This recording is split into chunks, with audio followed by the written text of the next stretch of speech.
म्हणून गेली साहेब आणि माझी पोरगी घरीच परत आली नाही साहेब, माझी पोरगी घरीच परत आली नाही. काय वाटेल ते करा साहेब, माझ्या पोरगीला शोधून काढा साहेब. हे पोरीनो, हे या सोशल मीडियाच्या माध्यमातून कोणतर हरामखोर कुत्रा, निर्लज्ज, गांजाडा, मावाडा, तुझ्यापेक्षा वयानं 10 वर्षानं मोठा, त्याच्याबद्दल तुला काही माहित नसतं. गाडी घेऊन तुझ्या माग माग फिरत असतो. आई बापाच्या डोळ्यामध्ये धूळ झोपून त्याच्यावर गाडीवर बसून काय जातीस, नाश्ता काय करतीस, एखादं चॉकलेट काय तुला देतो, एखादा मोबाईल काय देतो, आणि 20 वर्ष तर हाताच्या फोडासारखं जपलेल्या आई बापाच्या तोंडावर पच करून थुकून निघून जाताना तुम्हाला लाज वाटत नाही का ग पोरीनो? तुझ्या डोळ्यासमोर तुझा नागडा उघडा राहिलेला बाप नाही आला का ग? तुझ्यासाठी झिजलेला तुझा बाप तुला नाही दिसला का ग? हे कुठला कुत्रा येतो ग अंडरपॅन्ट घ्यायची ज्याची लायकी नाही त्या हरामखोराची, तो येतो तुझ्या आई बापाच्या तोंडावर तुला थुंकायला लावतो, आणि त्या हरामखोरासाठी आई बापाच्या तोंडावर थुंकून तुम्ही निघून जाताना तुम्हाला लाज वाटत नाही का ग? ए पोरीनो,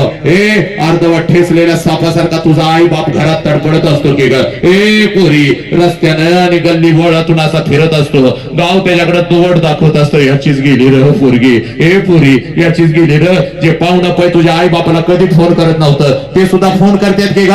कुठं आहे ग तुझी पोरगी, कशी गेली ग तुझी पोरगी? अगं ए पोरीनो, तुम्हाला लाज नाही का ग वाटत? आणि मैत्रीण एखादी चुकीच्या मार्गावर चालली तर मैत्रिणीला मदत करता, सरळ तिचं गुपित ठेवता, तिच्या आई बापाला सुद्धा खोटं बोलता. तिचा बाप तुझ्याकडे येतो, दीदी माझी पोरगी रोज तुझ्याकडे यायची, आज आली होती का ग? तुला सगळं माहित असतं, पण त्या मैत्रिणीला तुम्ही मदत करता. लय खराब कराडं का ग? का कशासाठी? पोरीनो, आणि पोलीस स्टेशनला हजर राहता. पोलीस बाप फोन करतो बापाला, यावो या पोरगी आली काय तर समजावून सांगूया. तुझी आई हंबरडा फोडून सांगत असते का दीदी? पोलीस स्टेशनला तुझी आई हंबरडा फोडून तुला सांगत असती, इथं ठेवलंय की ग मी तुला, इथं ठेवलंय की ग, चल की घरला. पोरग चांगलं नाही, चांगलं पोरग बघूया. हे नालायक हरामखोरानं, हे शिकण्याचं वय आहे तुमचं. या वयामध्ये शिकून फक्त स्वतःच्या पायावर उभं राहा. तुमच्यासाठी राजकुमार आणून उभी करण्याची ताकद तुझ्या बापामध्ये आहे की ग पोरी? राजकुमार आणून उभा करत तुझ्यासाठी, तर त्या कुत्र्याबरोबर निघून जातीस हरामी.